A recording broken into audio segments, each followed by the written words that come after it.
Ladies and gentlemen, welcome to this fabulous rendition of the Unfiltered Truth. With me, I have my esteemed colleague, my illustrious colleague, my colleague moving up in the world, my White House colleague, Mr. Phil Jones. Phil, what's up? What's good? Well, not all of us is getting invited to the White House. How'd you manage to pull that off, play? That's what I'm talking about. What can I say, man? Hard work pays off. Hard work pays off. Whatever you do in life, even if you feel like shit ain't working your way,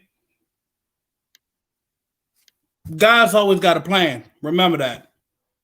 Always got a plan for you.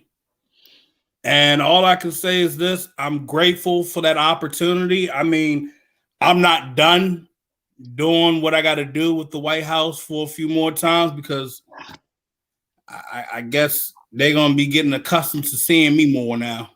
Oh, you're going to be a fixture around the White House now. That's what we're doing. The Raiders ain't big enough. Now you got to go out and you got to be hanging out with the White House. You know what I'm saying? Over there twiddling fingers with the president, the vice president, put in a little bid for Kamala one time. But, I mean, what makes you think I ain't putting in a bid for me? Hey, listen. 2024, yo. You ain't old enough. But 2024, though, you won't be old enough. You never know. Just a young pup. You never know. 2028 looking like that for you. But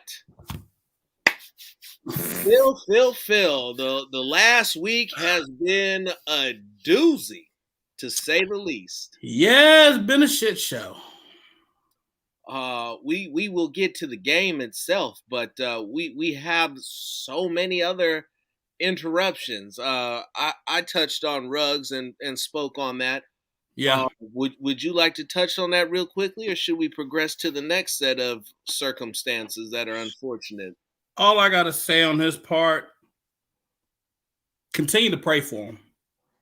Continue to pray for that family that lost their daughter and sister.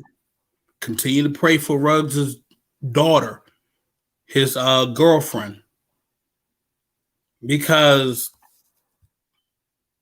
at the end of the day, they're human beings and still processing what's going on and coming to a realization that you were an NFL wide receiver. Now you're not.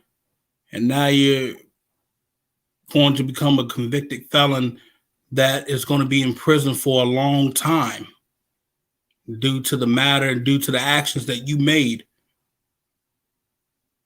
That's why they always say, pick and choose what you do, think before you act. And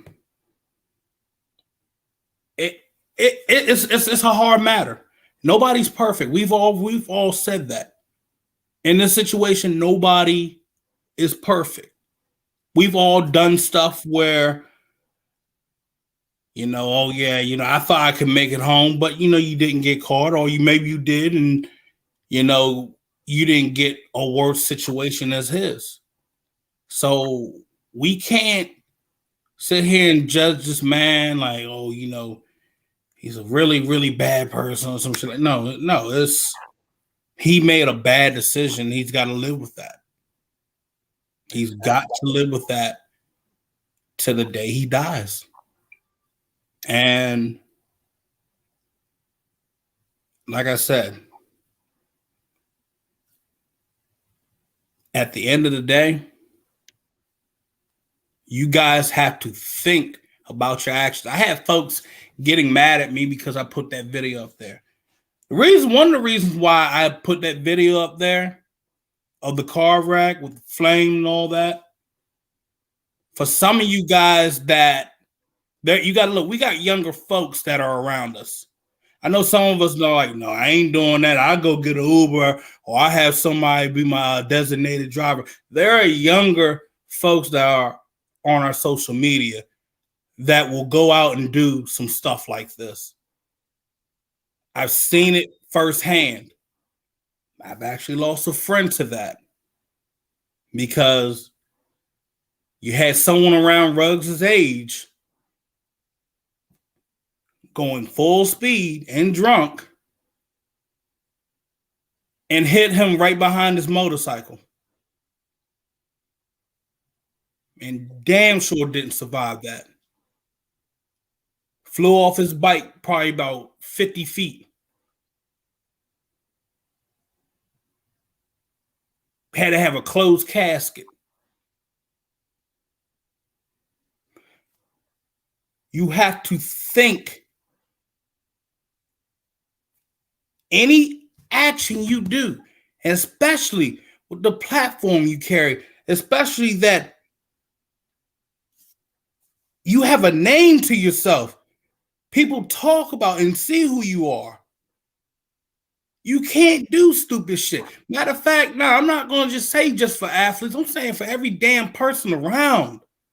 You can't do stupid shit like that. Everybody drinks. I get it.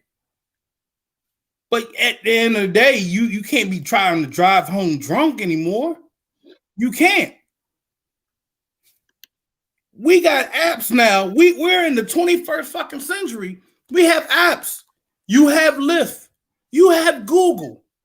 And I know in Vegas, they had the system set up where they don't want you to drive home drunk. So they say, hey, if you're saying that you're drunk, and I think they got something where they say if you like intoxicated drunk, bro, they make sure like, hey, we're gonna make sure he gets home instead of him driving his car. Lock your car up. Once you get to somebody that you can talk to, even though you buzz like, hey, I left my car here or something. Matter of fact, the team has I think they have a driver to come pick them up. So there are so many things that can happen with that. You gotta think, damn it. Shit. Yeah, and it's one of the reasons why I stepped away for a bit for my mental health. Because processing and looking at that whole matter, and I hadn't seen crime scenes and murder cases and shit. It's just too much. I would do on my personal matter. I'm gonna just be real with you guys. I lost a lot of people within a 3-year span. 3-year fucking span. Everybody else close to me. I had to hold that shit together. Everybody around me, they're crying and mourning. I didn't. And that was probably damn sure one of the worst things I could ever do. Hold that shit in. Starts to eat you out from within. No cause for the cause, but and yeah, that is, looking at everything that had happened with that case, it just kind of just clicked to an overload with me. So focus on your mentals, ladies and gents. And like I said, for Ruggs, it's a bad situation at the end of the day, but I pray for the boy. I pray for that family that something that he can get a fresh start at the end of the day, but he still got to serve for the crime that he committed.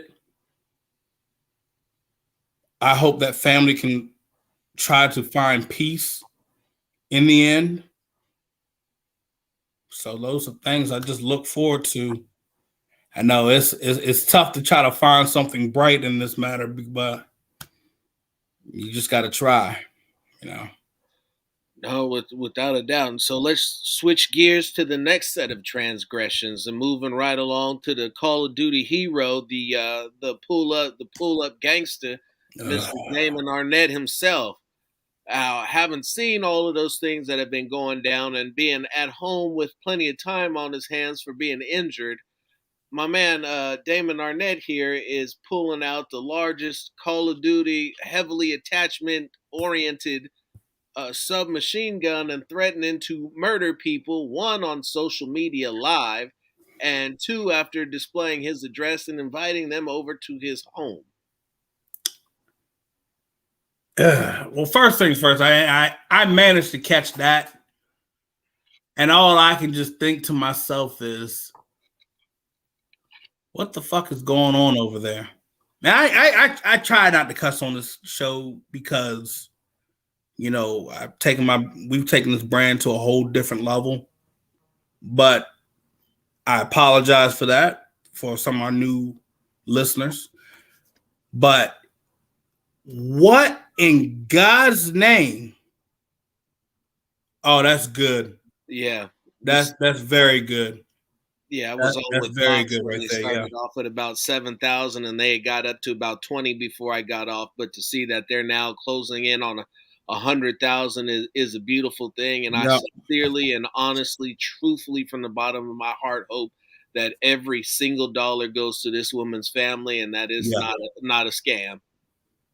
They said it was from a brother, and they linked it to. They found it was linked to the brother, so that's good. That incident with Arnett was back in 2020. Now, hold on, hold on. I'm gonna get to the rental cars. Forget about all that other shit. Hold up, the rental car. The rental car. Oh, you didn't hear about the rental cars? The rental cars. Yeah, when he moved to Vegas, this individual was able to wreck 4 rental cars in a month.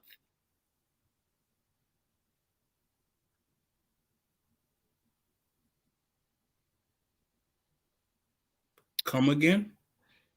He crashed 4 rental cars in a month. His first month of, I guess, being in Vegas or whatnot. And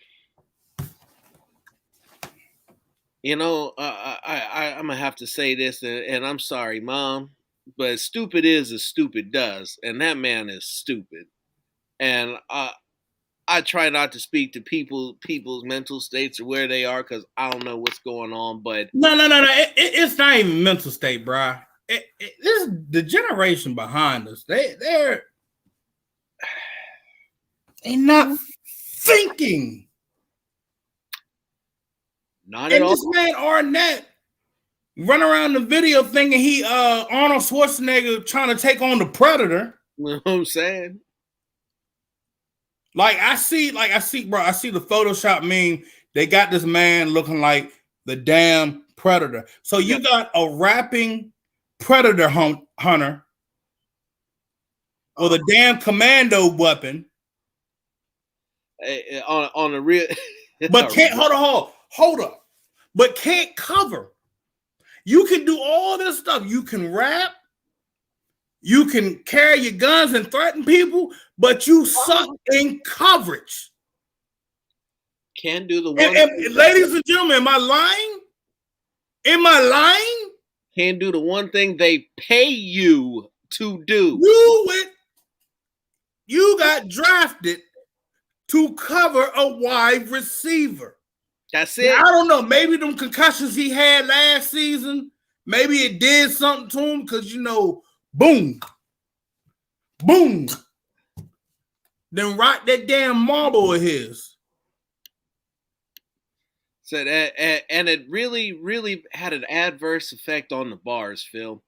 I don't know what his rapping was like before them concussions, but after them concussions, hold on.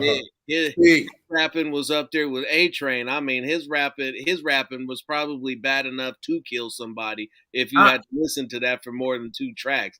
Hold up. I gotta find this. Hold up. Y'all should have never gave me the internet. Listen. I use it being able loosely, and I do mean loosely.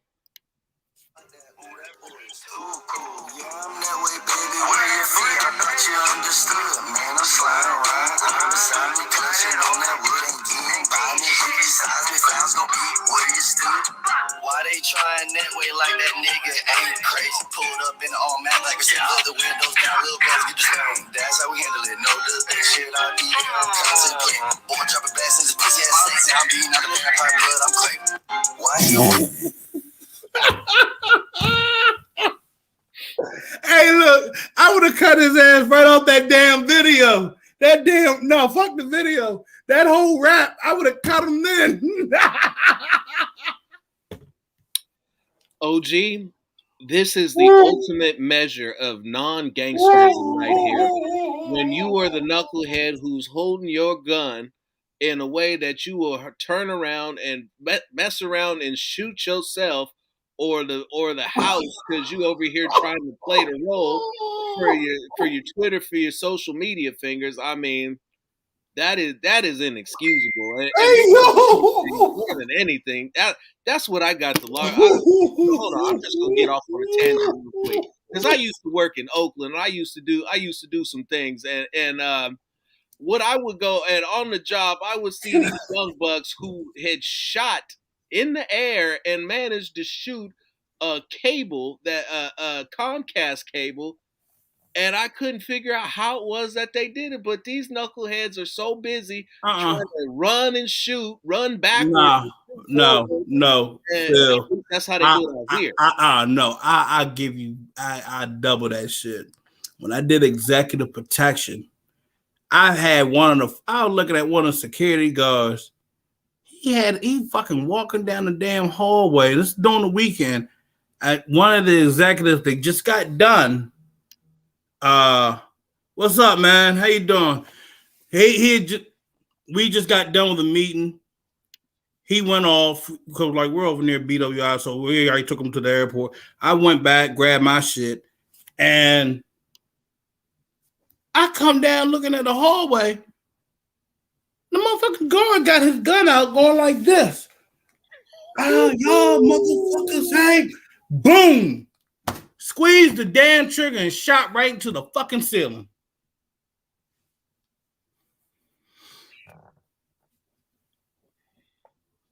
Are you stupid? I mean, I didn't really want to. I'm just like, it must be that generation, bro, because the kid was about Damon Arnett's age. Stupid is not an age, but I mean, I get what you're saying. Like, I mean, my man, like, he really went, boom. Like, what was the video of the boy that was like, the boy that was in his room and he had the damn video. So yeah, y'all see my captain? Boom. His mom was like, Milton, what did you just do? He's like, ma. To be continued. Hey, look, hold on. At least Darren Waller got better flow, okay? And he knows too. And he knows what he's singing about something with meaning. And that's really what it is. And if they have. Yeah. Well, no. Well, here's no. He was assaulted. Here's what I'll say about this. Dalvin Cook right now is probably the single smartest NFL player that you've seen in a long time. He did not put his hands on that woman. Said he did everything that he needed to do in order to keep himself in the clear and not mess. Yeah, I got it right here. Minnesota Vikings, Dalvin Cook, he was a victim of domestic abuse and extortion. And it's all still pending litigation from his agent, Zach Hiller. Incident occurred about last year. A female U.S. military sergeant used a stolen garage door opener to enter Cook's home and attack a guest of Cook's and Cook himself. Military Sergeant Mace Cook directly in his eyes immediately upon illegally entering his home. So now this is a whole bad investigation because the military now gets involved and they might end up taking over that investigation.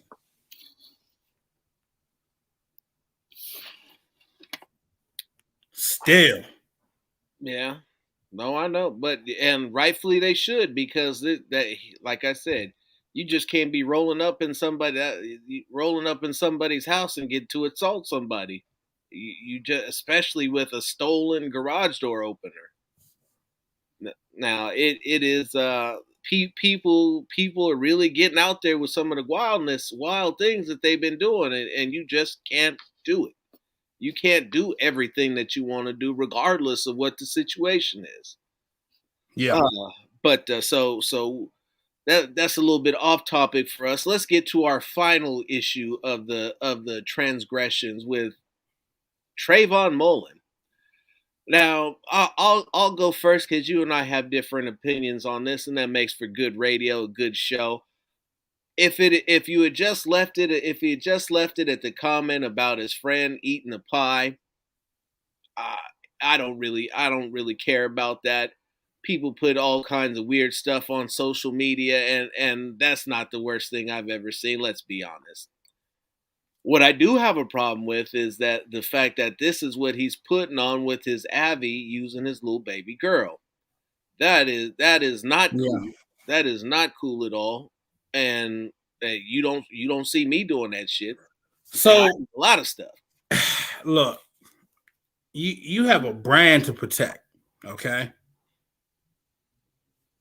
You, me, oh,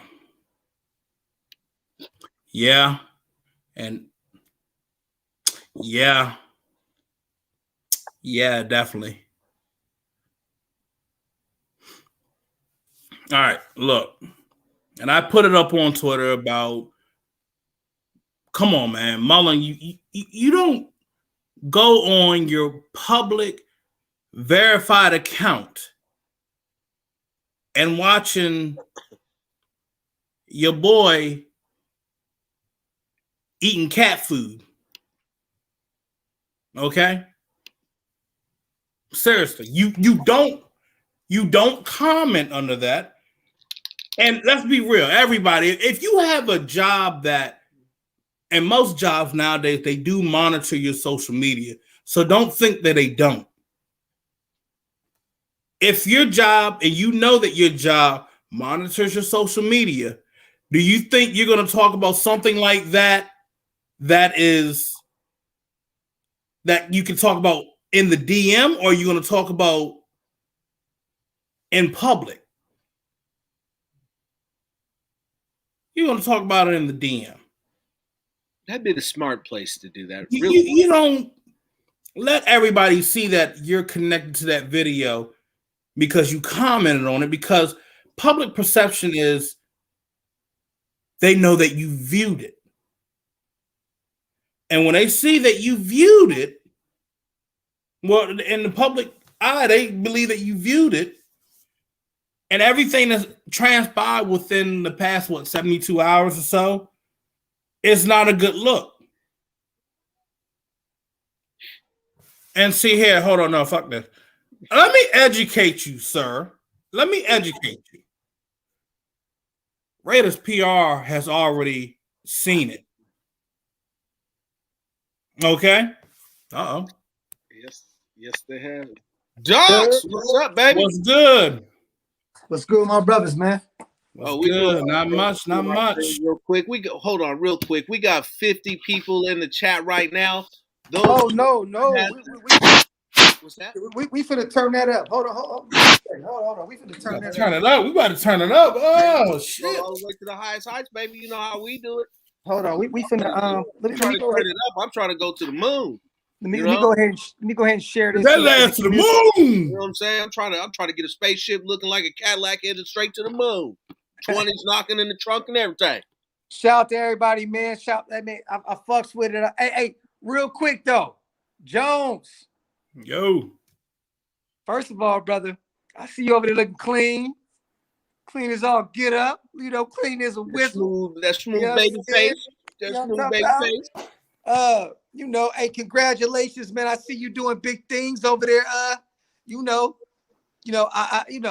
White House, I don't like to call it that, but I mean, we built it, so I gotta be the one out there. So but let me say this, man. Brick by brick, tell them. No cap, no nothing, man. To be honest with you, brother, I'm proud of you, man. Keep doing your Thank Dougie. you. I know you took a few days off, because we all need that mental health. It's real shit, man. I deal with it on the regular. When people reach out to me to try to do videos, and I don't respond, most of the time it's because of that, because I only have so much time in the day to be a father, husband, and this, and that. I'm just proud of you, brother. I'm proud of you. I'm proud of you guys. You guys are growing. I'm looking at the chat real quick. Hold on, let me put this on pause real quick. I'm seeing, man, where we at? 700 plus subscribers now? Yes, sir. Yes, sir. Now I'm chasing Hammer now. Hammer was chasing me, and he took off on us. Now we chasing Hammer. But it's nice. Hey, bruh, I took your advice, bruh. Right after you were talking about October not to drink. Yeah.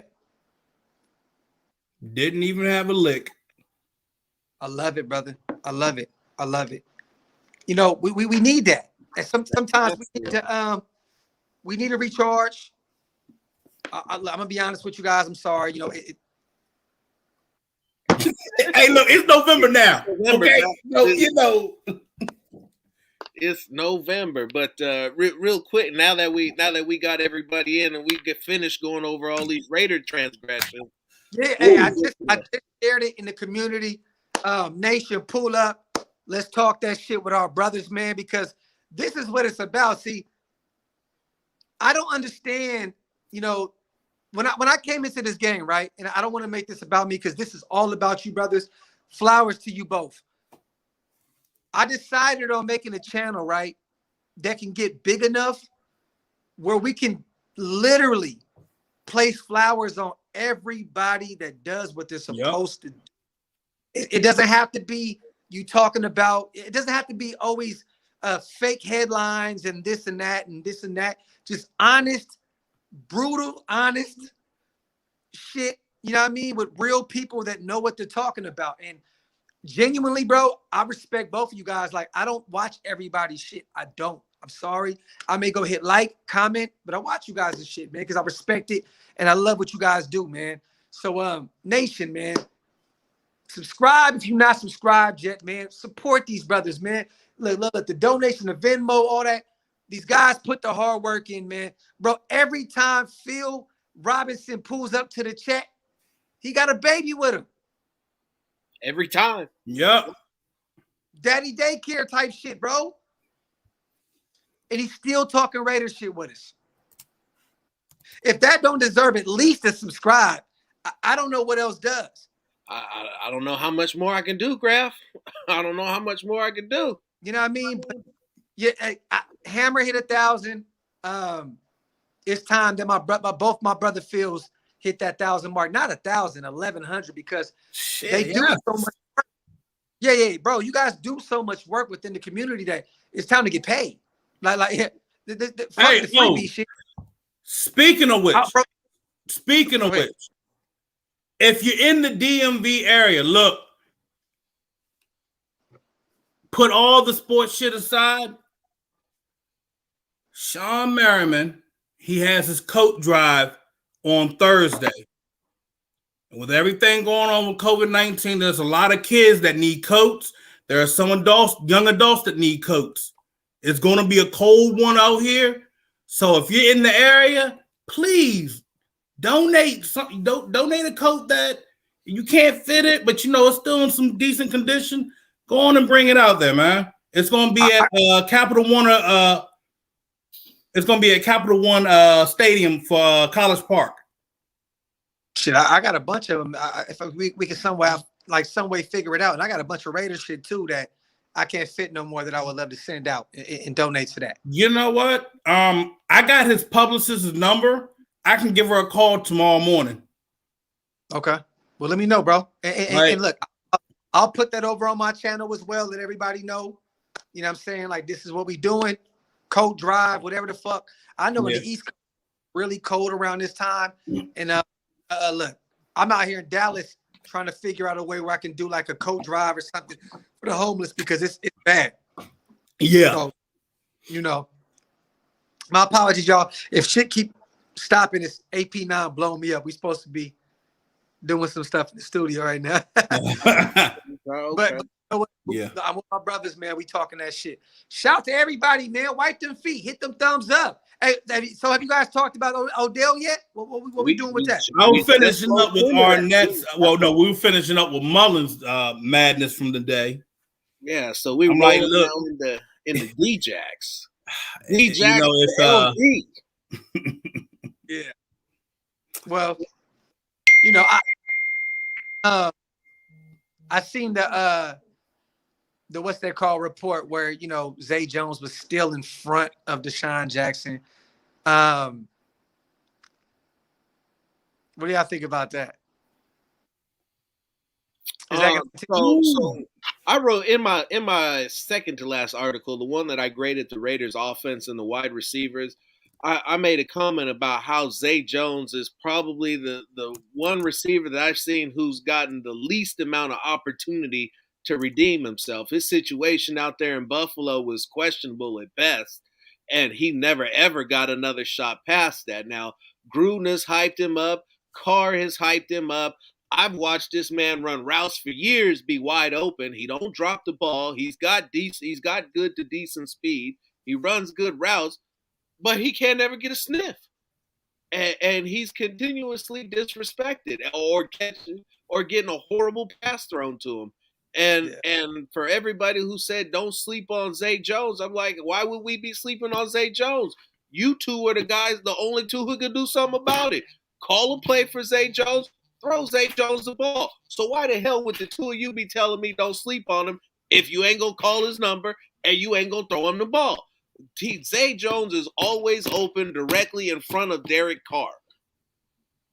Literally. The only problem is DC only goes to him when he's either wide open, it's a deep ball, or he's double covered. You know what I'm saying? Like we have two guys on him. So yeah, like don't get me wrong, Zay does definitely deserve more opportunity. But does Zay Jones just get the job done? Can we win the AFC West with Zay Jones on the outside with Bryan Edwards on the other side? I just feel like we have two, maybe number 2, number 3 receivers. Point. And that makes complete sense. And if you look at the way the numbers break down on this team for the pass catchers, nobody's a clear cut number 1. They all had distinct roles with what they did and provided. To Big Boss's point, Edwards can't get separation because they don't ask him to. They ask him to run those possession routes to pretty much turn and catch the ball. And a lot of the times when he does get separation, Carr is all over the place with his ball placement to him. It's high, it's low, it's a foot and a half behind him out of bounds. It's never to him. And I will say that he did get that one pass deep that he just straight up dropped, and there was no excuse for that. I'm not in the business of making excuses for anybody, especially a wide receiver who drops a ball when he's wide open. I don't care if the ball was underthrown or not. He stopped, got 2 hands on it, and just watched it fall to the ground, and that's unacceptable. So you think right now that Bryan Edwards is being treated more like a possession receiver? Yes. Okay, because we all know, like, even we said on the last live that I did that I don't understand, like, people were saying, why is he not catching them, like getting them corner opportunities in the end zone? Because he's a 50-50 ball guy. At South Carolina, Bryan Edwards was that guy to do that. Like, he leads South Carolina, and there's some receivers that went there, some great receivers. Debo. Yes. Yeah, most recently Debo Samuel. He owns pretty much every receiving record over there. So I don't understand why we don't go to him in the red zone. Like, where is he at in the red zone? That's what bugs me. And I'm like, this man was muscling people. Why are you not doing that? And it doesn't always have to be a fade. He can run the zig too. That's what a lot of these guys, which you don't see them run. They run the China route where they start to the outside and come back in. And I guess that's their variation of the zig route. I prefer to do it the other way. But there's too many targets in the red zone for them to be doing this poorly. They're down to 27. You're right. They've been in the lower third of the league nearly every year of Gruden's tenure. And if your quarterback has been awful. He's the 30th out of 33 this year in terms of red zone rate QB rating. I mean, behind Tyler Heineke, Daniel Jones, who just beat him, and somebody else. I mean, that's not good company, bro. That's and as I gotta say, that's not elite at all. That's not elite. Nope. Hey, Rob, bro, we've been talking about that on my live for the past week. Yeah, that is not elite. That is not elite. If you can't put up 7, bro, and then you got a kicker that's struggling week in and week out, that's a recipe for disaster, bro. You know what I'm saying? Like, our kicker has gradually been getting worse the past 3-4 weeks. Mm-hmm. So at the end of the day, like, I think Richie B, he's only been on for 3 weeks now, 2-1. I give him kudos for that. But at some point, you got to say, you know what? It's 4th and 3. Go for it. You're at the goal line. Go for it. Get a little more brave. Say, fuck it, man. Our kicker's struggling. Let's figure something else out. The run was working against the Giants. Why go away from it when you go in the goal line position? Thank you. I don't understand that. It's like I irritated the living shit out of me. Josh Jacobs was going. Now everybody's gonna jump and say, well, he was getting hurt. But my whole thing is this. You had Kenyon Drake. The Giants were doing the same thing that Baltimore was doing to our players. They were trying to hurt them nonstop. They were doing some underhanded shit. And yeah, you could have kept running with Kenyon Drake.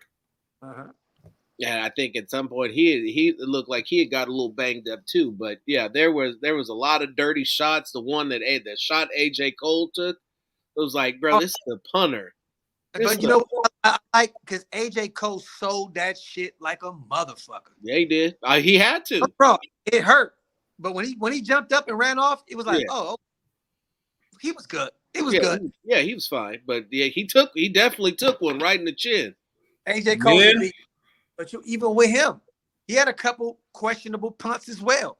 That whole special teams unit, it just looked Jalen Richard taking every ball out, getting to the 20, maybe 11-yard line.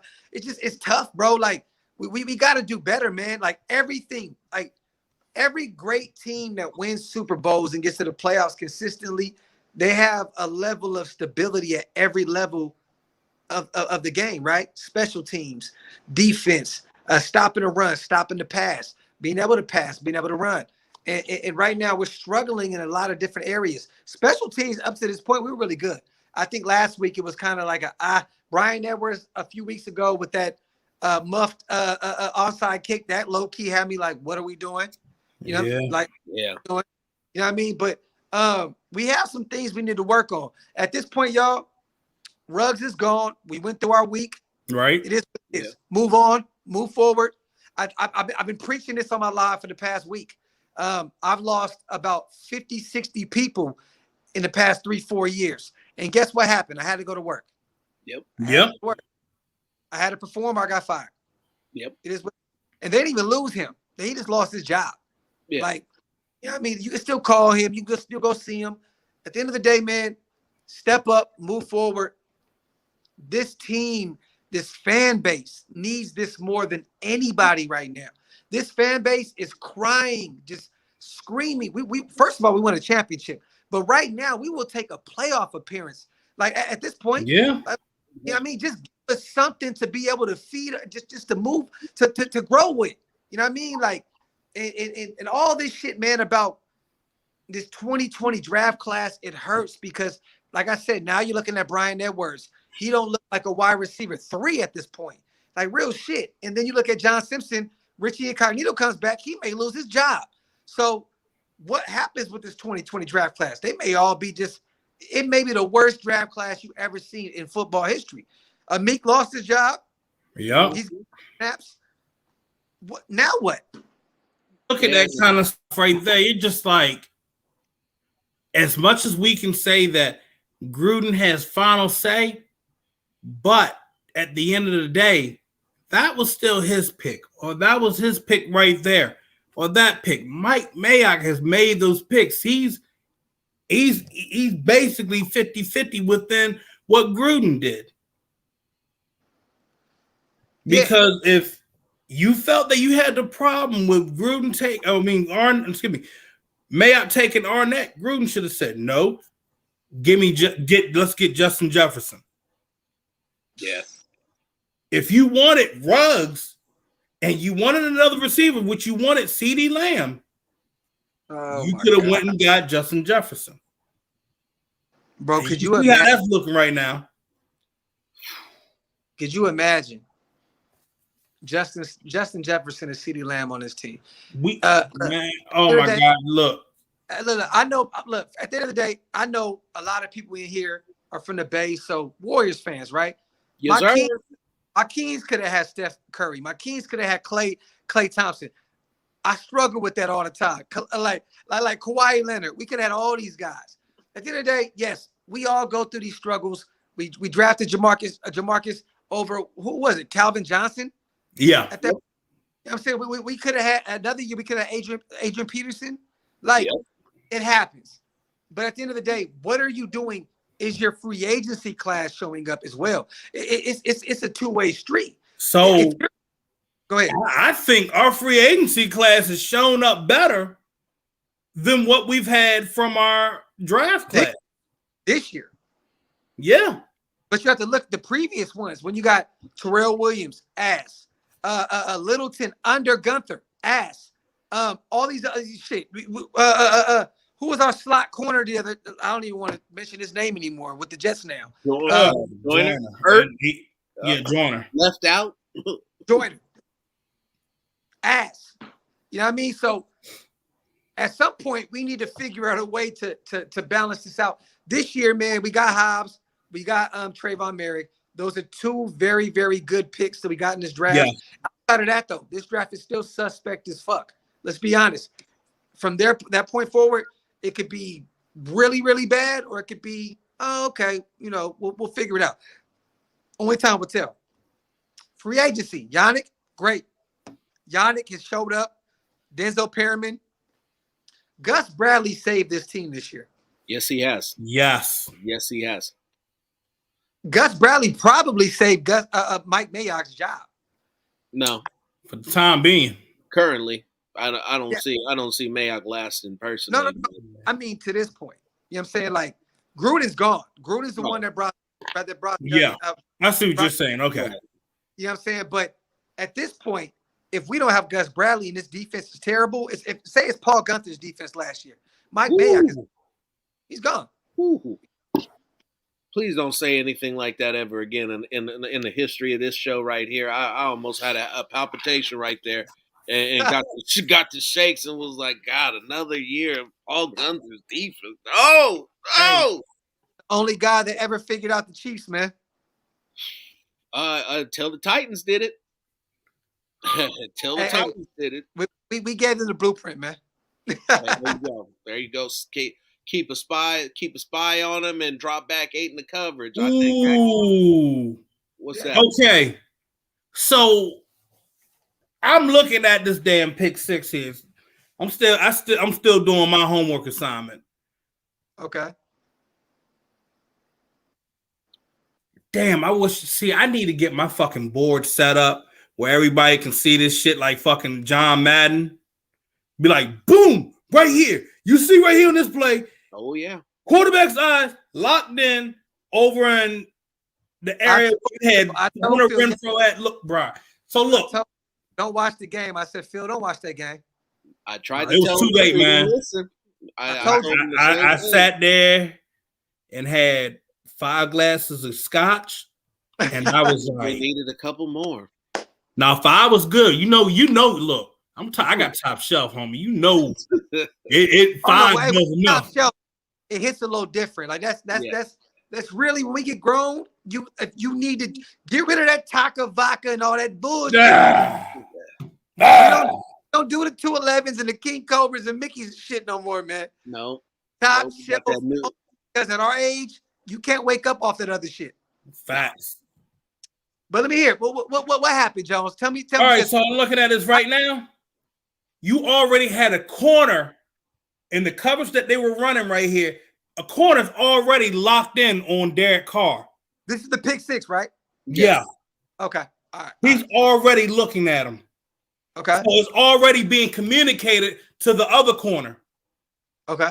Both corners are looking at Derek Carr saying, okay, he's locked in on Hunter Renfro coming here on 3rd and 7. 3rd and Renfro. Come on. It's too damn obvious. Captain Obvious. His body language shows too much. And I've always said, you need to look at your other receivers. You cannot just lock in on one guy. That is, in my opinion, I'm going to tell you this.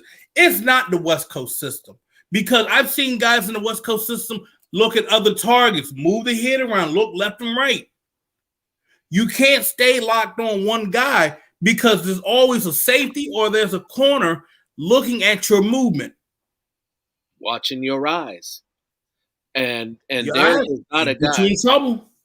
Derek is not a guy that excels at looking off coverage. That has never been something that he's been great at.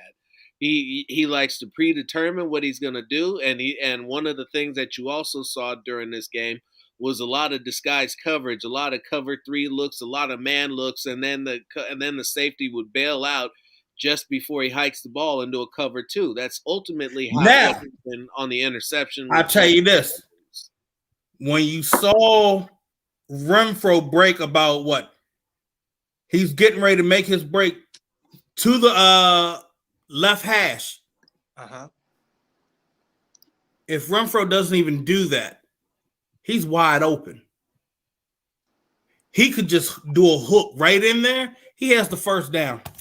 There was no need to throw to the corner. But let me ask you this though. You could have made that into an option route.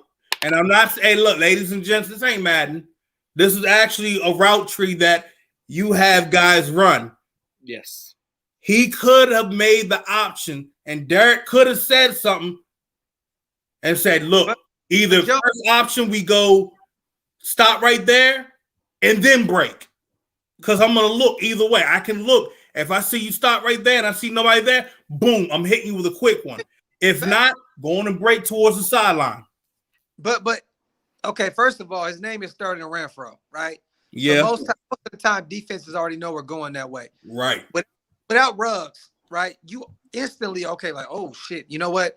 They're already limited. So they really are going to go towards – I feel like it was so predictable. Like, on third down – you're right. No, you're right. It felt really predictable. Like, oh, shit. You threw a pick six predictable-ass route.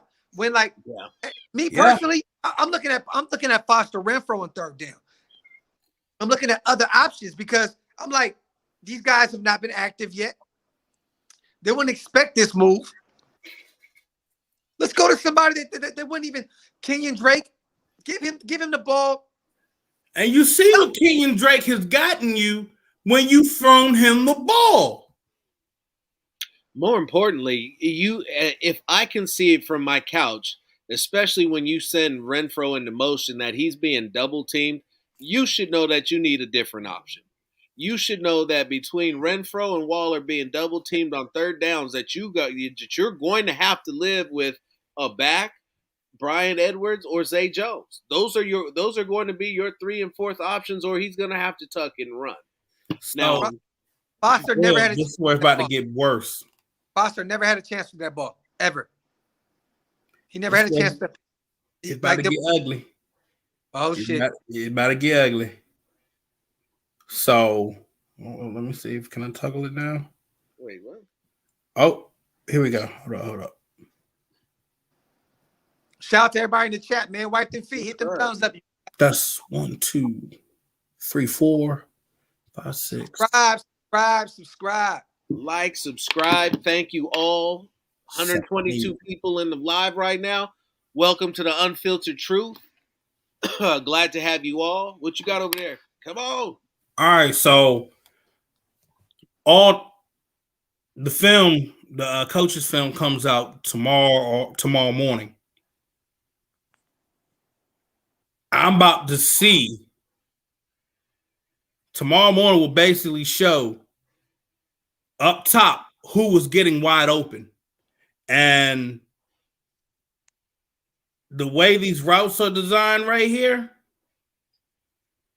ain't looking good on Carr's case.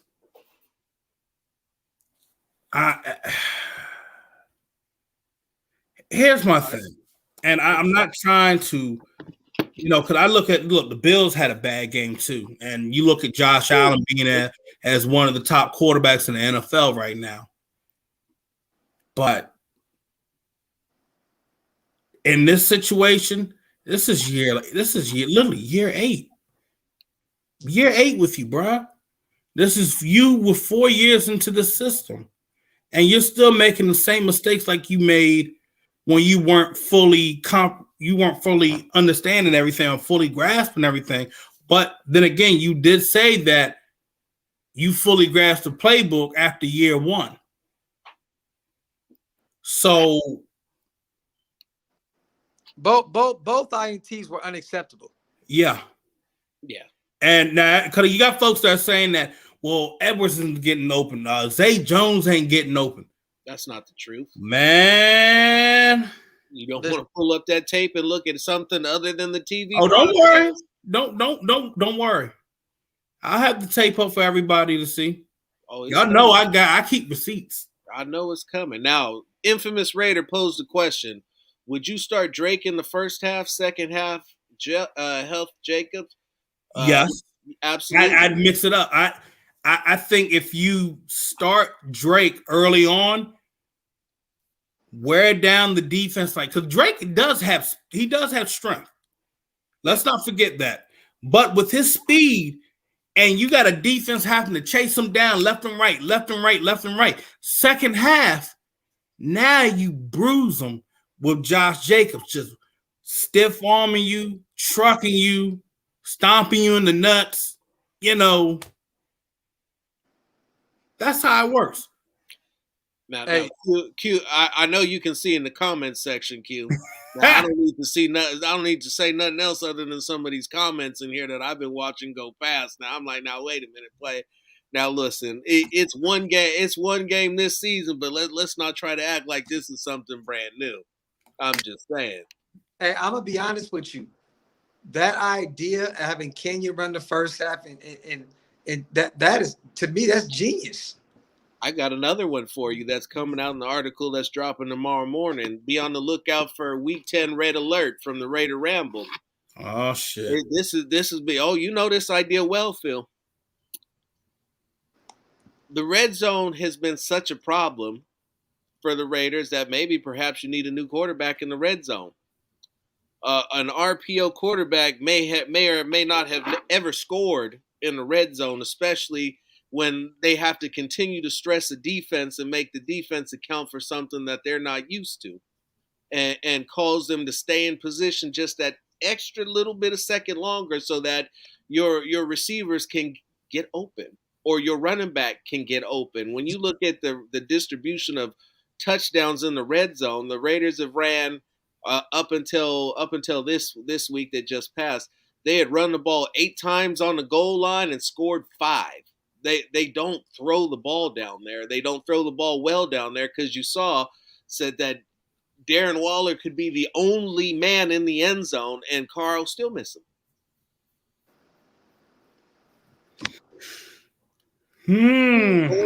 4 years of 20 ranked 20th or less in the red zone. Like Obama said, it's time for a change.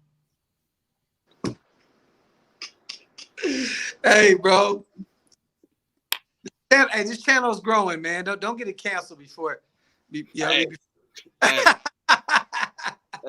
Look, we've been kicking it the unfiltered truth. I've been saying this ever since day one, and I'm not finna stop now.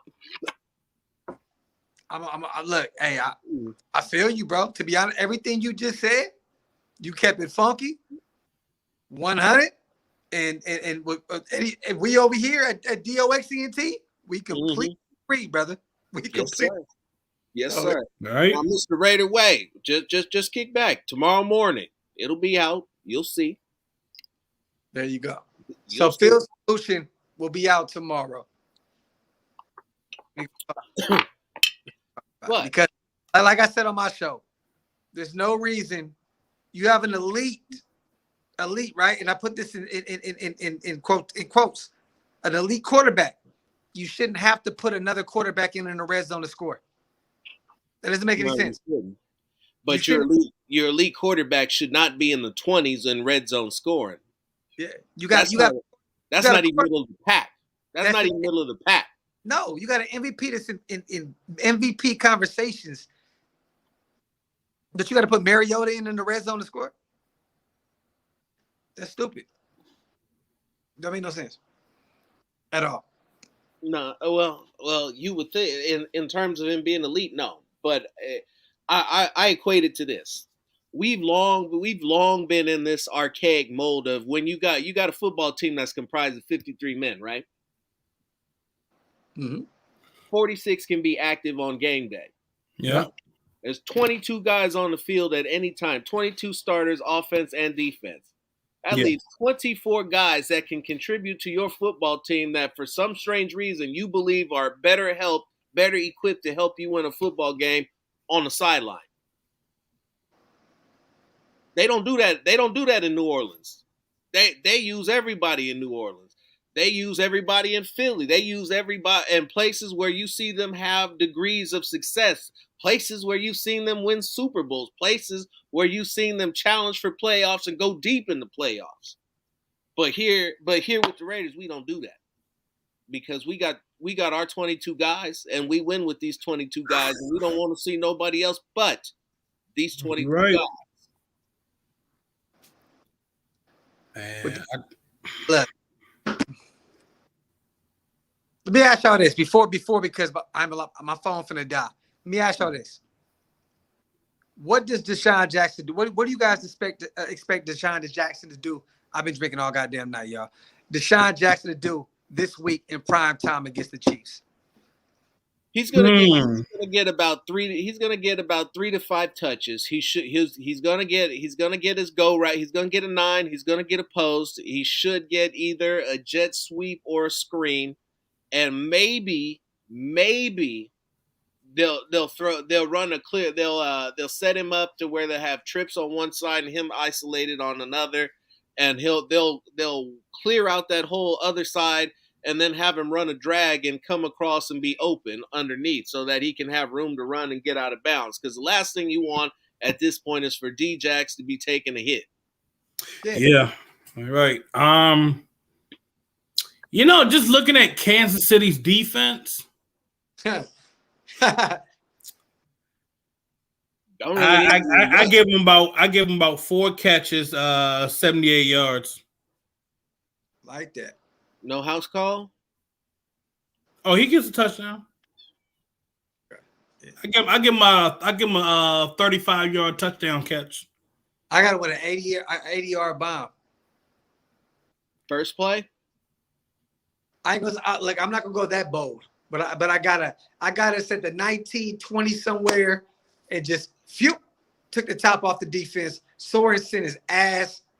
Take the top off the defense. Absolutely, that's what that against the Chiefs. That's all they really need him to do. Sorensen is ass, complete ass, trash, hot ass, and just straight up just shit. Honestly, that's the Eric Harris of Kansas City. But so now here's that's Dalvin Levitt. This is where it gets interesting though, because it goes back to what I've been saying as well about there being some off between Waller and Carr. This is another one of these games. This last one with the Giants was another one of these games where Waller should have got off and been eaten. This game against the Chiefs is going to be another one. They got to get that together. Waller's got to hang on to the football. Carr's got to hit him in a spot where he can do something with the football, get it to him when he's open in the end zone, and they got to get on track because they're starting to head into the time of year where they need the big dogs to step up and be big dogs. You know what's funny? Up to this point, if you think about it, right?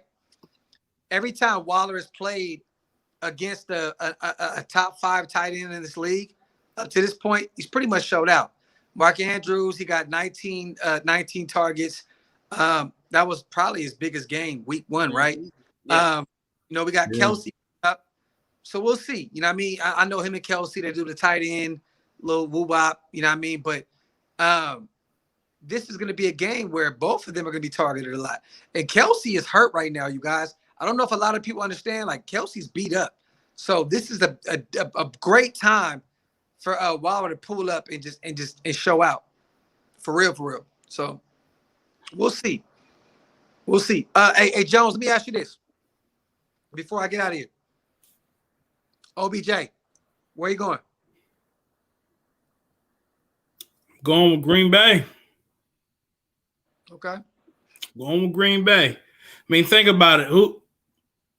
Who's your second wide receiver? Who's really your second best wide receiver out there in Green Bay? MVS. They drafted Amari Rodgers. They got what was it? Marquez Scantling. Valdez Scantling. But he can't stay healthy. True. They're tied in now. Yeah. Tanyan's out too, so it ain't Tanyan. Yeah, and then you also got to look. Yeah, Tanyan's out. It's Cobb. It would be Cobb. I like Lazard, Randall Cobb. Green Bay they may be trying to go all in. They know. Yeah, you're gonna have to, especially if this is gonna be Rodgers' last season with you. So you got to try to get everything that you can get. You got to understand. Last year, look how they were in the NFC Championship game against Tampa Bay. So if you're that close, and you maybe say, okay, you know what? I need at least one more piece. Even if you kind of use Odell Beckham as more of a decoy. A decoy, yeah. It's still your defenders still have to respect him on that field. And then shit, when they're not throwing to him, boom. There you go. You can use them in a screen game. I just think with Green Bay, their problem is going to be corners because their best corner is out. And the defensive line ain't what it was. So it all depends on how long he's going to be out. If they still got him right in time when they need him in the playoffs, that's all that matters. We can go back and look at Seattle when they had all these guys out and they still managed to get into the playoff and everybody came back right in time. Yeah. When I need you when it matters the most, we're going to be good. I'm just saying Seattle at this point doesn't make any sense because they're so far behind the curve. Like I just don't know where he fits, Yeah, and Arizona Niners, bro, or not the Niners, but Arizona and the Rams are so far ahead of that in that division. I don't see even with Russell Wilson come back, they were losing with Russell. So they don't have a defense to stop either one of them two teams. Yeah, how do you not go all in on defense? They should have been trying to get Fletcher Cox. They should have been trying to go get another corner. I just don't understand what Pete Carroll was doing over there because he's always prioritized defense. In these past few years, he's had a terrible offensive line and a suspect defense. So I'm like, if you want to go over there, Odell, be my guest, but you're gonna be behind DK Metcalf, Tyler Lockett, and then what? And they run the ball heavy. So where are you going? I just don't get Joshua. Never, ever, ever say this again. Just no. Ever. No. You talking about Connecticut's finest? You talking about Connecticut's finest? Is he talking about Mr. Glass? Obi Melifonwu look like Tarzan and sits on the bench like Jane. Round 2, Connecticut draft pick, linebacker / safety, Obi Melifonwu. Melifon, why aren't you any good? I'm still on the fact this man took that photo on that damn plantation.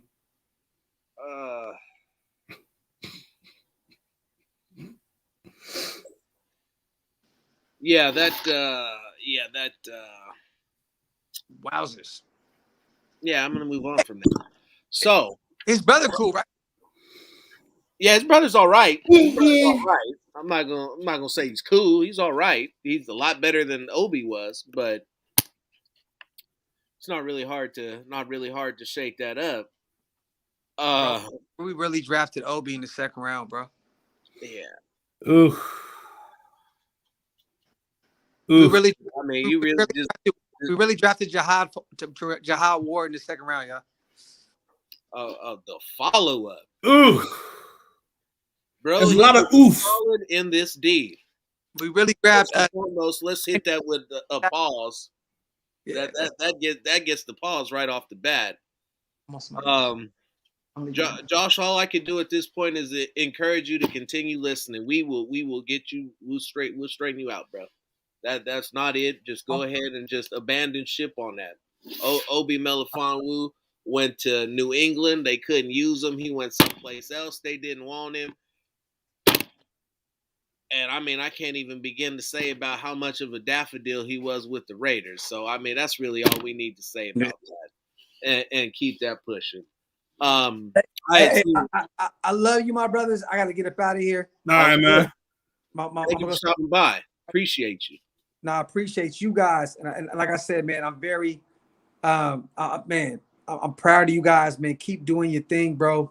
This channel is one of them ones, like I said, I come to and I check out every time you guys go live. Jones, if you ever going through a situation, brother, where you feel like, you dealing with some shit, reach out to me, brother, because I deal with mental health, I deal with anxiety, I deal with depression.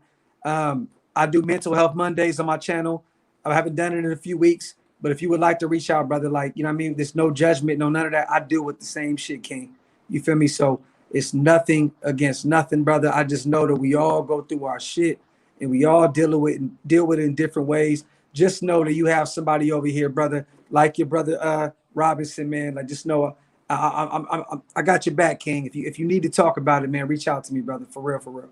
Appreciate you, bro. Really do. My dog. Hey, man, you guys continue the show, man. I'm gonna watch. I'm gonna go. My wife said, "Where the fuck you at?" So I'm gonna go later. No, don't get hooked up by the wife, bro.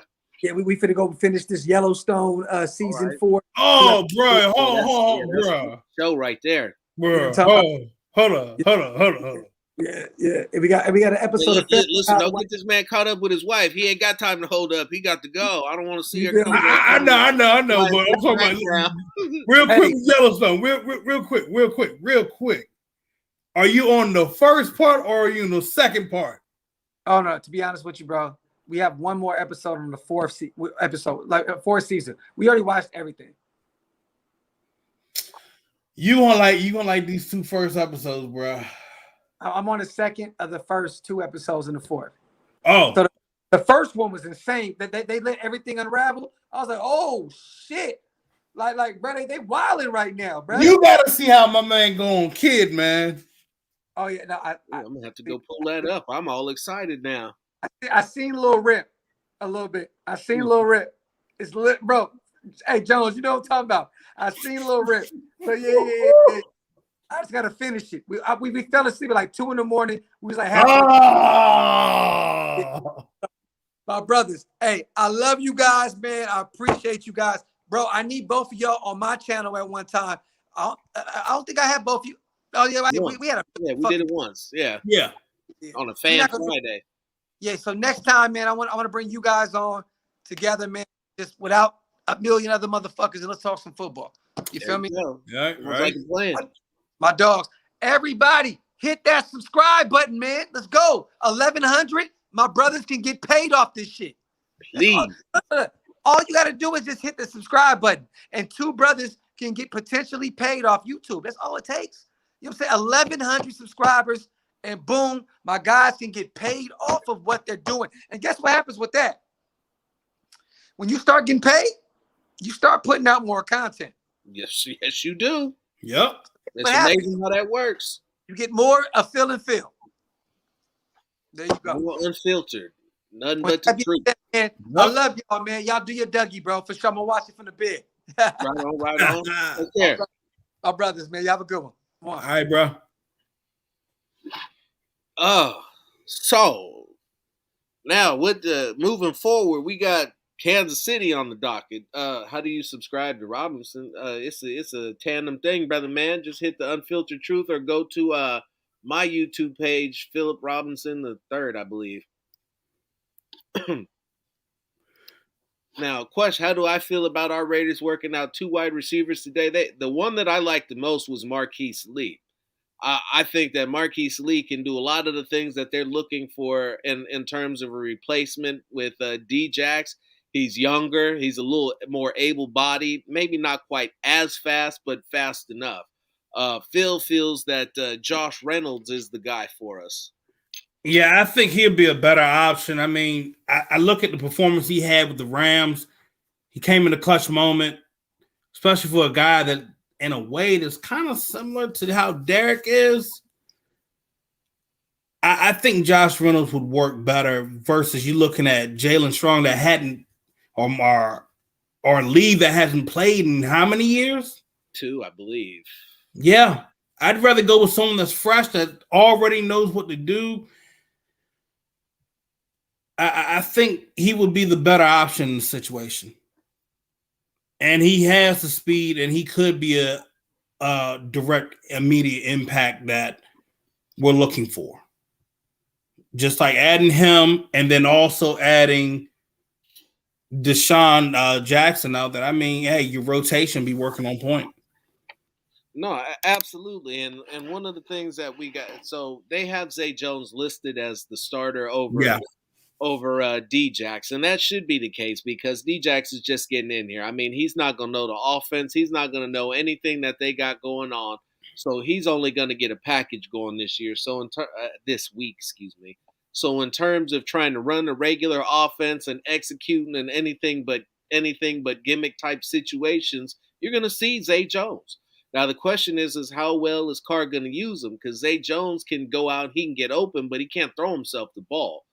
They can go out and they can continue to run a variation of the same game plan that they've been having against Kansas City, and if they turn up the run game, they should be fine. No, definitely. They're gonna have to work on turning up the run game, especially against Kansas City this week. They're not the best against the run.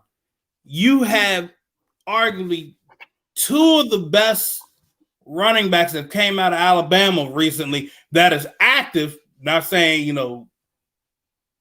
Derrick Henry, but you have Jacobs, you have Drake, and they can get it done. You just need to utilize them better. Now you have the power block, you got the power run working now. You have Jacobs allowed to run to the outside versus what you had earlier in the year, and he's starting to look a little bit more like the Jacobs we had last year.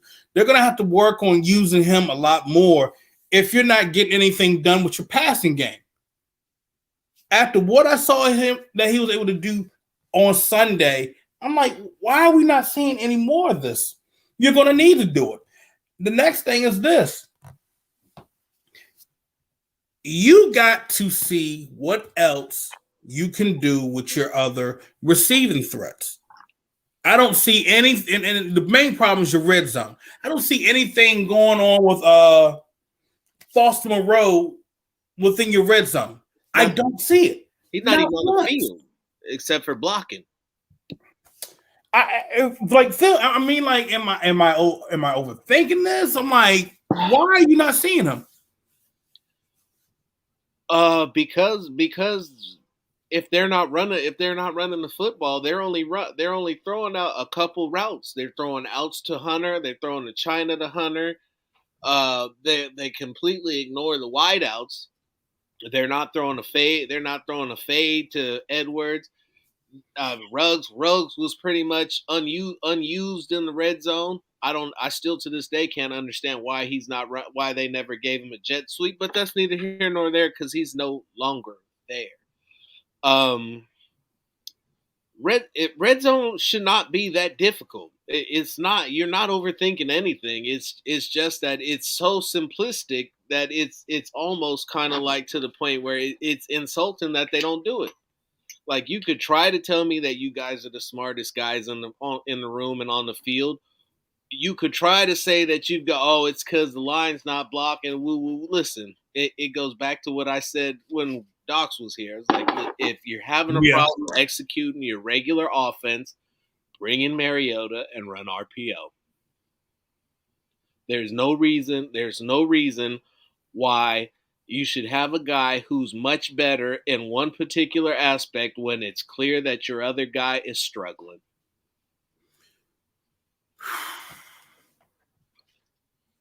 Oh, shit. I got to set something. Hold on. Let me see. So while you pull that up, Jacobs was running well. I don't understand why we stopped the running game. Honestly, they were both running pretty good, and I figured that once Jacobs slowed down that you should have been going to Drake. Now, interestingly enough, what nobody's really talked about was the way that the Giants bailed out our defense because coming out of the halftime break, the Giants stopped running the football.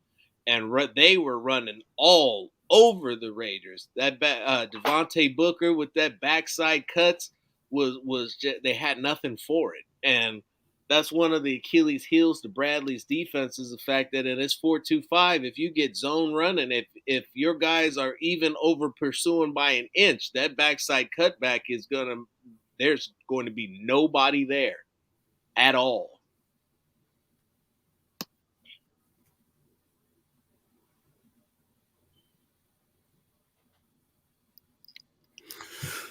But you're not making anything happen now. And it could be predictable as all get out. But if there's an extra weapon out there and an extra dynamic to the attack, that's one more thing the defense has to look out for, because Mariota is a threat to run 20 yards. Let's be real. If Carr takes off running, you don't expect him to get much further than 5 yards. You really don't. You expect him to head straight out of bounds or slide as soon as somebody looks at him.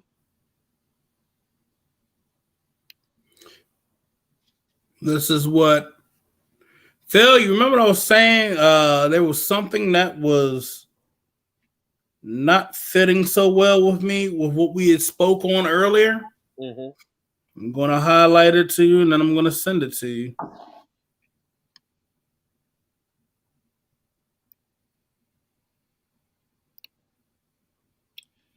Let's stop the pass, and stopping the pass is what's kept the Raiders in all of these games that we've been sitting and looking at like, wow, this defense has really improved.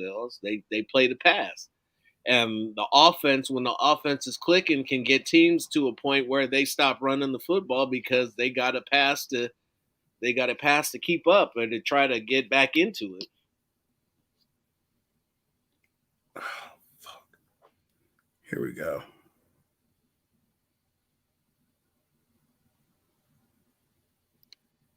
No, KC is not running the ball. Is Clyde Edwards-Helaire back? He's still out, isn't he? Yeah, he's still on IR. Okay, so it's all Damian Williams and Jerick McKinney.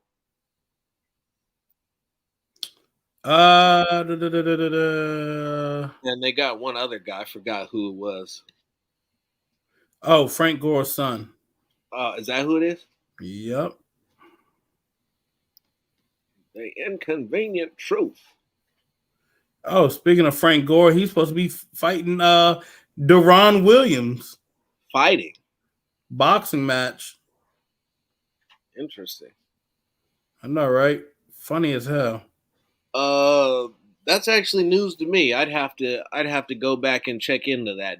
One of the beautiful things about doing a show on a Tuesday is that we haven't gotten the injury report yet, so we don't know who's what. That'll come out tomorrow. Yeah, we wouldn't get that until tomorrow morning, tomorrow afternoon. Yeah. And that's gonna be the one where guys just get the day off or in for treatment and some other stuff, so it's not really a big deal. Okay, let's see if it comes up now. No, I don't really think that they need to do that. I think the only thing that really needs to happen for this to go off without a hitch is for the Raiders' defensive line to assert their will against the Chiefs' pass protection. The Chiefs' offensive line is not good, and one of the key things is in fact pressuring Mahomes, not just pressuring Mahomes, but getting him on the ground. And the largest piece to this is going to be how well Max Crosby holds contained over on the strong side. Now, if you go back in the last couple years and when the Chiefs were torching the Raiders, it was because Patrick Mahomes was running right around Max Crosby and having all day towards the right sideline to sit and wait for his receivers to come open 150 yards down the field. Go look at what I just sent you. That's what I was worried about because it does fit in the matter. Well, then, there it is. So, should I just go on and just, enlighten everybody? I mean, fuck it, might as well. I don't hold nothing back. No, not at all. Real quick before you do that, the Raiders need to get off the field on third downs. I'd argue that they need to stay on the field on third downs on offense as well. Yeah, they get away from the conservative play calling when you're within a 4th and 2, 4th and 1 situation within your within the I said within what, the 15 to 10 yard line. You got to get away from that. Cool, we're going to make a close up. We're going to make like a 20-yard field goal. No, if it's between 4th and 5, 4th and 3, 4th and 1, go for it. Dead sir. I mean, that's the only way. That's the only way you can handle it. I don't see nothing wrong. So look, as much as folks, like, I was trying to finish up early, but with Mullen, yeah, it's been deleted. But the problem is this. Raiders PR already got wind of that. When I found out about it, I found out from another reporter. It was sent to me. So when that reporter sent it to me, I was like, oh, shit. So everybody knows about it. You got to look. It does fit in the player conduct.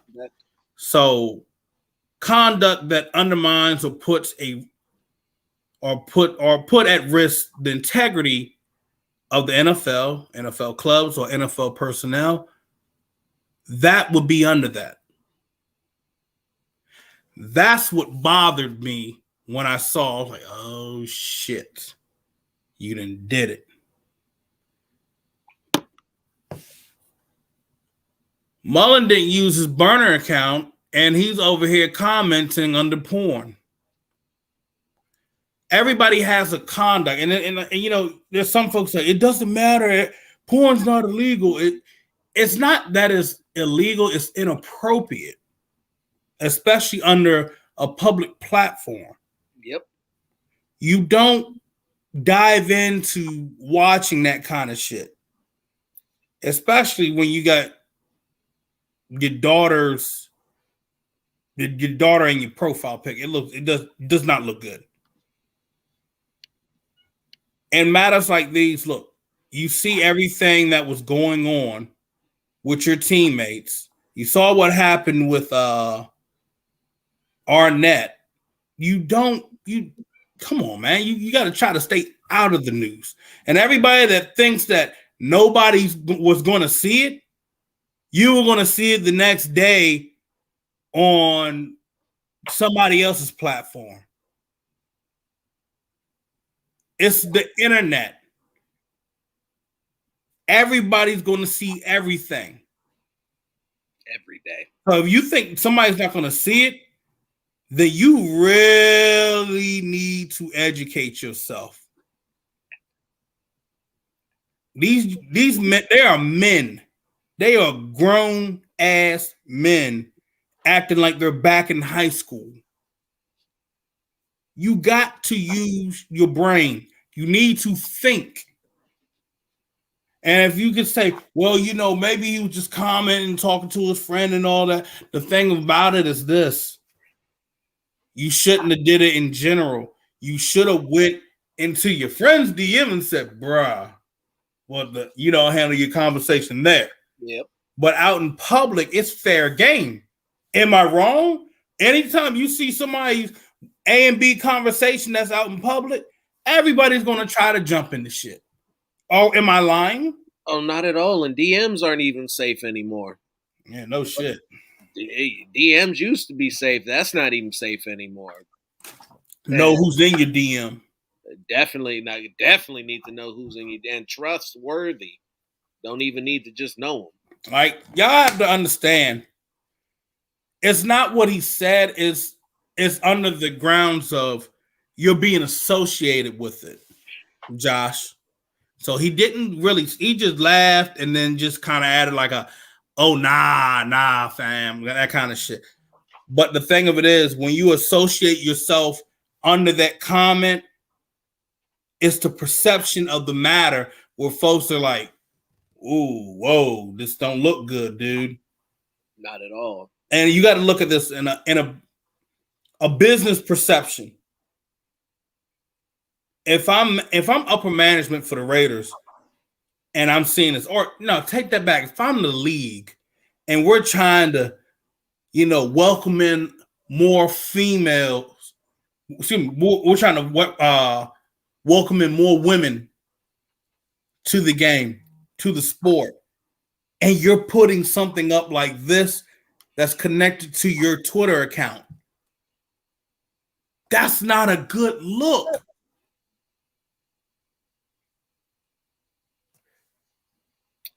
You look at what just happened in the last 72 hours of this team. It's not a good look.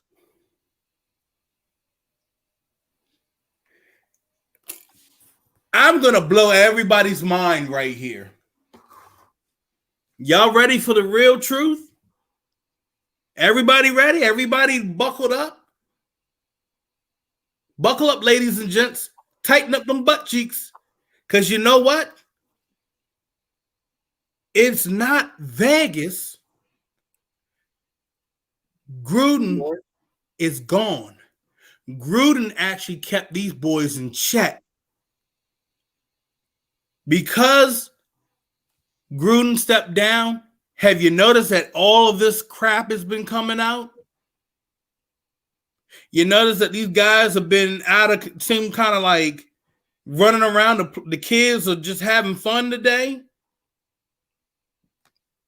John Gruden had these kids in check. As much as the shit he said with them damn emails, John Gruden kept them boys in check. John Gruden held them boys to a standard. Hey, we can go and say, well, you talk about standard, but he contradicts himself. Yeah, I get that. But them boys want a curfew.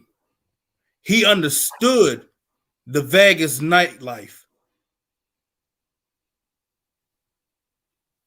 I'm gonna treat y'all like little kids. Oh!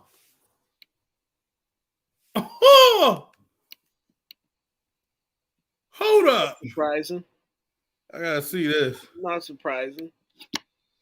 So while you look that up, I'll leave you guys with this because we're nearing about an hour and a half. And Ooh. Go ahead, Phil. Gone. Deleted, huh? Yeah. Said that Twitter is gone. I was hacked. It was not me. I don't know who put that up. I would never ever do something like that. Especially with my daughter's picture on the Abby. Come on now. I got a little more sense than that. I remember grinding my dirty cowboy boots on Eddie's couch. Oh, what? Anyway. So with that being said, I'll leave you guys with my final thought that I spoke to Phil about off the record, and I'll share with you. In a recent article written by Connor Orr in the MMQB, Peter King's little loving ode to the Raiders, we are being watched very closely. In fact, with all of the issues that's surrounding this franchise, and let's be frank, the underperformance of the franchise, it is possible that the league may step into the Raider operations, because everything that they're doing is not working. This is a whole shit ton of bad publicity, and the Raiders are giving the appearance of a rudderless ship. Yeah. And this has been a rudderless ship for a while, and in a new market, the NFL cannot allow this market to fail, because the Raiders organization, for lack of a better word, can't figure it out. Yeah, I got a text message early this morning. Someone that works within the league, they said that it has been talked about. They want to try to oversee the team. I'm going to say this. This was prime example of why you don't see this. Even though you had the shit from the Washington football team, you didn't see that from their players. No. I can go down the whole damn list. There are so many folks that are saying that it ain't looking too good. Mark Davis is trying to hold it together, and that's why he was like, nah. When he saw the shit with Arnett, he pulled the plug. Immediately. That wasn't Mike. That was Mark. Yep. As he says, nobody is above the shield. Nope. And more to the point, that's one of the holdups on the whole OBJ thing. They've gone throughout the organization. They've talked to Derek about bringing him in. But right now, Mark Davis is at a crucial point with this franchise where he can't have no more negative publicity. I want to ask this, Jesse. I don't think they should sell the team. I don't think you should sell it. No, that started with your father. It should end with you, and then whoever you have as your successor. You just don't. You don't give that up. No. But with everything that's happened, he has a fair case to say that I lost a head coach because of y'all's matter. I just dealt with a situation with one of my players, a young kid that took someone's life because of drunk driving. Give me the time that I need to fix this matter and situation and get my organization back in, just get it back in the flux. And you can do that. And he can fight it. He can actually sue them if they try this. Will he win the case? With the way lawyers are nowadays, that really find every loophole. And you got to look, because of the shit with the emails right now, I think more your legal system will be in favor of Mark Davis than the NFL. Oh, yeah. Because everybody wants their hands on seeing them emails. But the thing of it is, you have a job. I'm not taking these players' side. I'm not looking at this as a fan's perception. I have to look at this in my career field now. I have to look at this in a whole different perception. I need you guys to understand that. This is not me trying to be fake or anything. This is me trying to show everybody you have to step back and look at this on a whole different matter.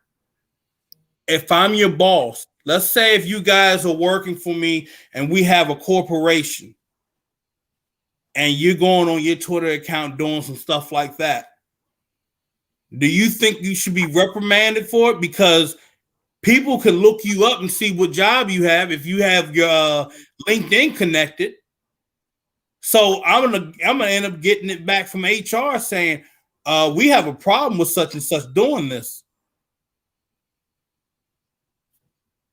I'm gonna be like, one, you need to deactivate your account, which just happened with Mullen. Two, I need you to stay out of the limelight because we're under a microscope because people have seen what went on within the past week. Well, shoot, the past month. A whole damn month.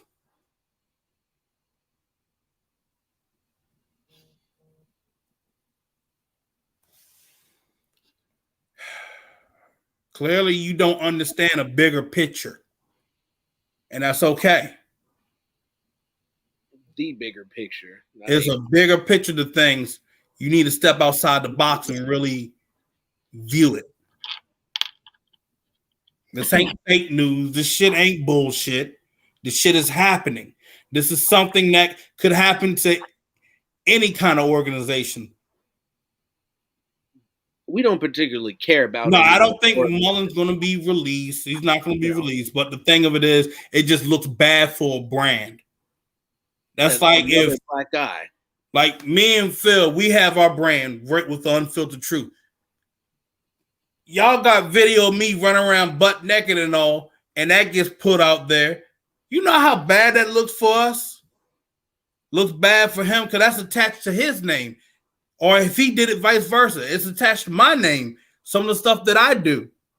It could be damning, not just on here for a social media platform, but outside of what we do here.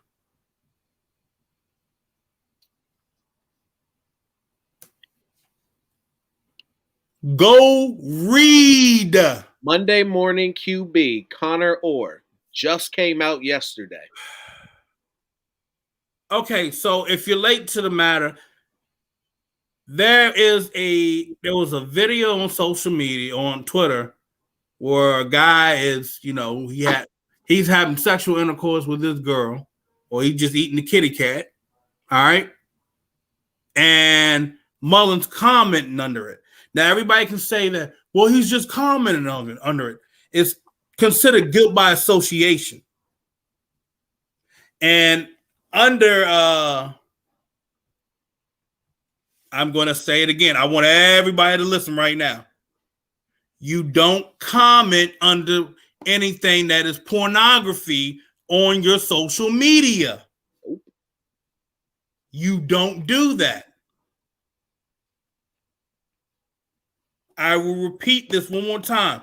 If you have a public account that is verified, you don't do that. You don't want that connected to you. How about using, maybe a burner account? You don't do that. With everything that's happened within the 72 hours or, going past that, you just don't do that. Okay? Not one bit. You don't do it. Because as I sent to Phil Robinson, you know how that looks? It looks bad. The integrity of your team is under conduct detrimental. Now, as much folks are going to say, well, I wouldn't say that. Jesse, thank you.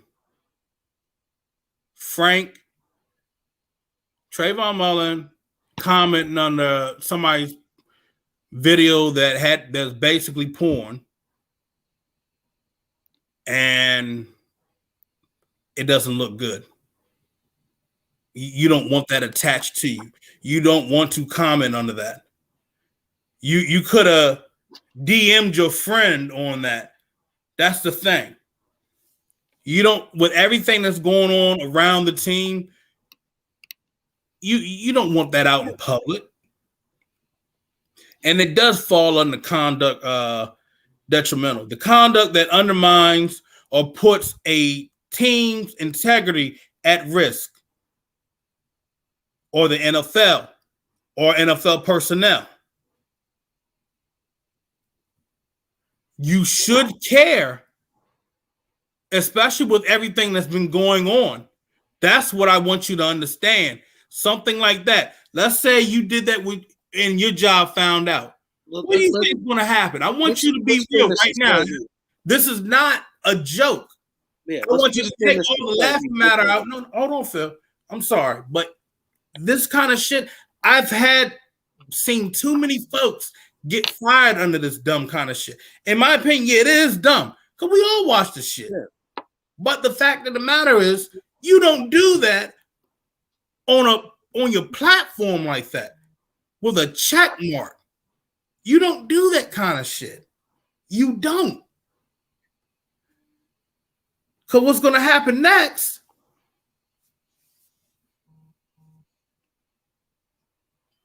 TMZ. Do. This is all building up. Yeah. This is all building up, and these events are happening or they're not even happening at the same time. We're just finding out about it all at once, event after event after event. And that's all it is. It's just event after event after event. You're trying to stay out of the limelight. That's the whole thing. It's bad business, and it's a bad look for the NFL, and it's totally misrepresenting everything that the NFL is coming out and saying that they're about. It might not mean anything to you, but if it means something to the boys over there at Park Avenue, it's going to mean the whole world to you when they come back and do something else, like make you fire your coach, make you fire your coordinator, make you get rid of players, or moving up, stepping up. Now that you've already gotten rid of your coach, now that your general manager is on a hot seat or whatnot, now they have to look at the guy in charge. Now they either got to manage him or get rid of him, because this is a problem for the league's image, not just the Raiders, the league's image. And billionaires don't like to look bad, especially when it's something that could influence the money. There you go. Yeah, I mean, only Bob Kraft. Money talks. And Jerry. Money talks. Doing cocaine with strippers on a bus. I'm just putting it out there. Like I said, money talks. But hour 41 minutes in, This has been wonderful. To the 124 people that are with us currently, for all of those who have showed up, please like and subscribe, wipe them feet, come back, see us again, give us a chance to change your mind if you don't like what we said. And if you don't want us to change your mind, well then continue to allow yourself to be lied to. I'm Phil Robinson. I'm Phil Jones. That's Phil Jones. We are the Unfiltered Truth, and we will be back later this week, probably Friday. White House, baby. Y'all take care. God bless. We out. We out.